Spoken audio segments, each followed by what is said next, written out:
Let's see this question.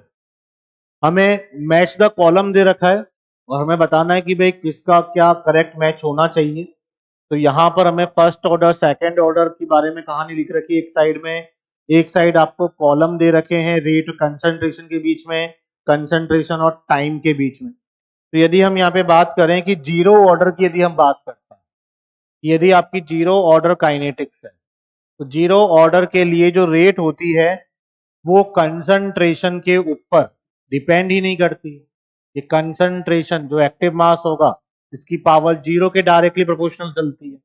यानी depend ही नहीं कर रही है। और जीरो ऑर्डर रिएक्शन में जो आपका कंसंट्रेशन आता है, यदि हम बात करें फॉर ए रिएक्शन, मान लीजिए ये ए टेंड्स टू बी कोई रिएक्शन चल रही है, तो यहाँ पे जो रेट है वो आपका कंसंट्रेशन ऑफ रिएक्टेंट की पावर जीरो के डायरेक्टली प्रोपोर्शनल चलेगी।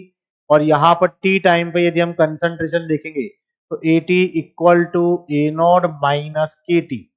ये आपका रिजल्ट निकल के आता है। देखिए रिजल्ट आपने पढ़े होंगे। यही जब हम बात करते हैं फर्स्ट ऑर्डर के लिए, जब यही हम बात करेंगे फर्स्ट ऑर्डर के लिए, तो फर्स्ट ऑर्डर काइनेटिक्स में यदि हम सेम रिएक्शन ले लें कि भाई ए टेंड्स टू बी जा रहा है, तो जो रेट है वो आपकी रिएक्टेंट की कंसंट्रेशन की पावर बन के डायरेक्टली प्रोपोर्शनल है। ठीक है,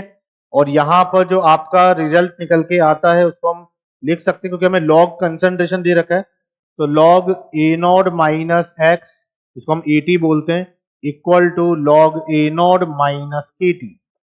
ये आपको निकलेगा। तो यदि हम यहाँ पे देखें कि भाई पहला जो हमें ग्राफ दे रखा है वो ग्राफ रेट और कंसंट्रेशन के बीच में दे रखा है और ये डायरेक्टली प्रोपोर्शनल का साइन बन रहा है।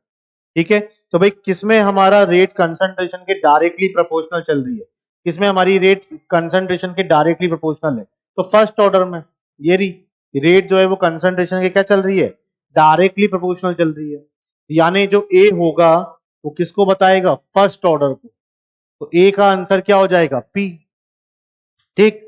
नेक्स्ट हम बात करें बी ऑप्शन में, रेट और कंसंट्रेशन के बीच में ग्राफ कैसा बन रहा है, कांस्टेंट,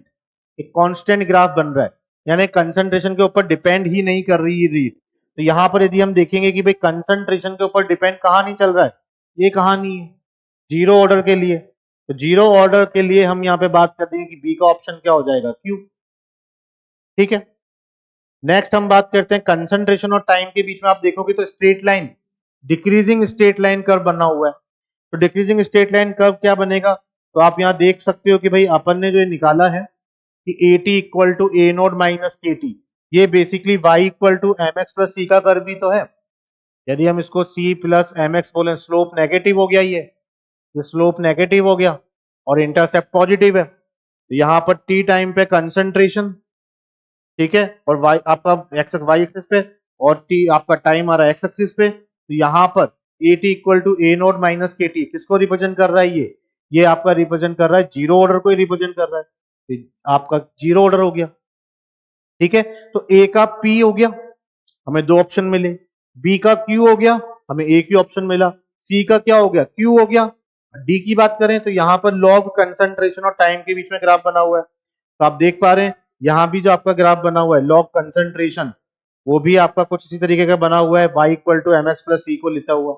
इंटरसेप्ट आपका कैसा आएगा, इंटरसेप्ट आपका यहाँ पर पॉजिटिव है, जबकि स्लोप कैसा आ रहा है, नेगेटिव आ रहा है, स्लोप नेगेटिव आ रहा है, ये भी आपका क्या हो जाएगा, फर्स्ट ऑर्डर रिएक्शन हो जाएगी,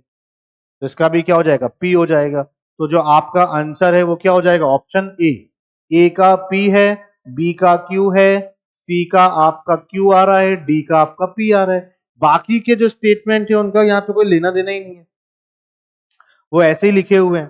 तो यहाँ पर यदि हम बात करें कि भाई किस पर्टिकुलर कॉन्सेप्ट पे पूरी कहानी चली है, तो ये हम बोल सकते हैं order of reaction. Order of reaction, आपको ऑर्डर पता है तो आप उनके रिलेशन देख सकते हैं और उसी के बेसिस पे आपने यहाँ पर आंसर दिए हैं, तो आपको ऑप्शन मिल गया है आपका ऑप्शन ए। Thank you.